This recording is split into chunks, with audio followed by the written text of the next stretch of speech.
Well, Wes Craven tragically passed away a while back, and I never thought I'd see another one of these Scream movies again. So, yeah, we get a fifth one. No pressure at all on that whole ordeal.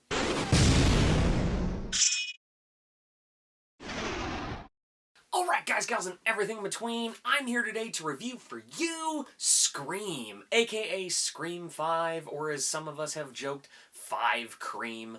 So Scream 5, we get, again, Nev Campbell and David Arquette, Courtney Cox, and it features a new cast, including one girl that I'd like to know.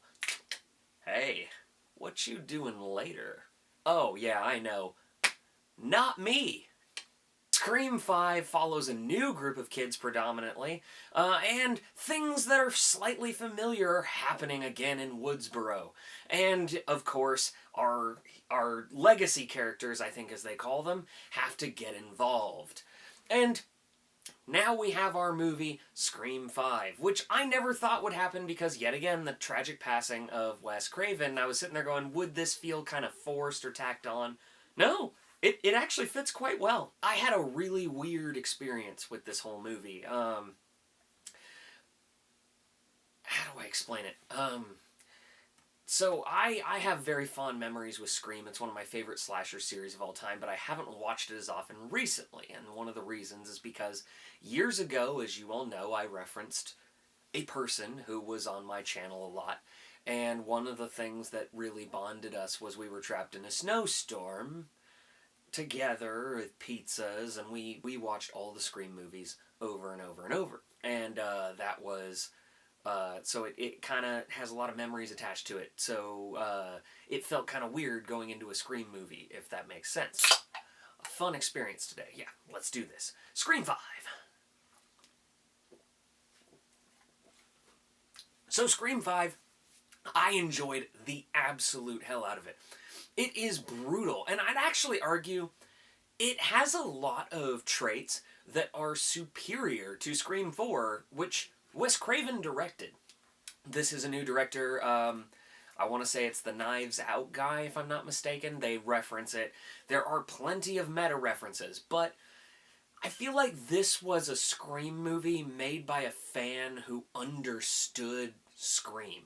Um, I I did a short film back in the day that was like a fan film, a little short one. I did it for school actually, and it was what if Scream was kind of a found footage horror movie type thing, and it was terrible, and I still love it to this day, but regardless, it's not good. It's really not good, I promise you all that. But I had to reference it because that was hot off after Scream 4. Like, we were sitting around and it motivated us. And so, yeah, again, deeply rooted into Scream 4.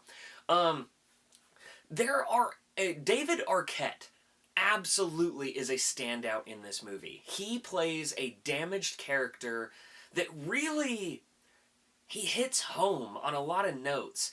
And yeah, you're getting a lot of Halloween 2018 vibes in this movie, and that's perfectly okay because Scream was always a satire of all of these, and Halloween 2018 is one of the more prominent ones to come out in recent years. And they did it perfectly to a T. They really take it back, and you get a new crew.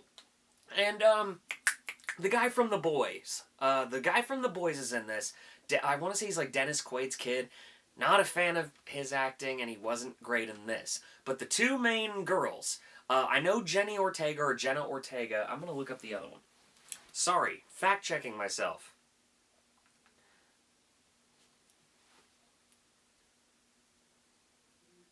Melissa Barrera. Yeah, that's the one. That's the one that I'm referencing where I'm like, hey, you know, hit me up. Unsuccessful YouTuber, 500 or so subscribers, Show you a good time. Show you how to be broke. Slide into those DMs. All cheesiness aside, because, I had to do it. You all know I had to make a remark about the fact that there are some attractive cast members in a Scream movie. So there we are. We did that. That's an experience. Nev Campbell is great in the scene she's in. Definitely gave off some Jamie Lee Curtis vibes. They reference it in the movie. Also, cinematography-wise, it's shot better than Scream 4. Scream 4 did that oversaturated thing that I probably am almost doing now with my lighting setup that I've been experimenting with. But where all the whites are just so blown out of proportion and the black is so proportionally dark that, like, the colors in between don't work. It's one of those things that was super in like 2009, and I just don't get it. I don't get it. And this film abandoned that style, and did a more practical approach, and actually more modern horror approach, and it works perfectly. Obviously, no spoilers, but the twist and the reveal, I feel like my only detractor of this film was that they had an opportunity to do something shocking and grand. And I won't spoil it, but that's all I can say. They had an opportunity and they didn't do it. It almost looked like they were leading up to it because there were lines referencing it, there were scenes referencing it, or just inferring it, and then you get to that moment and then it doesn't happen. And you go, well, fuck. That being said, the movie is a simple plot, it's satire, it works. The characters, are they as interesting as the original crew? Because they're kind of doing what I've always coined as a sequel boot. Are they doing are they as good as the original crew? No. But it's still very enjoyable. I found the characters very relatable, and I was cheering for them. And then when the legacy characters showed up, it really provided an appropriate and good companion piece. And they did it better than, let's say Star Wars The Force Awakens, which kind of just took a piss on Star Wars lore, and that's coming from a not Star Wars fan. So this one really kind of works in every regard that way, and Ghostface killings are great. I love seeing the Ghostface killer back with that iconic mask in person. It was excellent. So I really don't have many gripes other than the missed opportunity, which if that wasn't what they wanted to go with, then I really can't complain about something that they never wanted to do in the first place. I hope I'm making sense on that one. Again, cinematography great. Killer's great. All the actors did excellent. That one girl in the cast, call me. I know you won't. Gotta shoot my shot. Maybe you'll see this. I don't know. Maybe you'll think I'm slightly charming with my witty commentary. I don't know. Shooting my shot. Drinking Four Loko like a winner.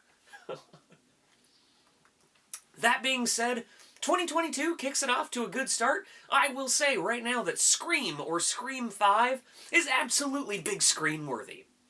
Alright guys, gals, and everything in between, what did you think of Scream 5?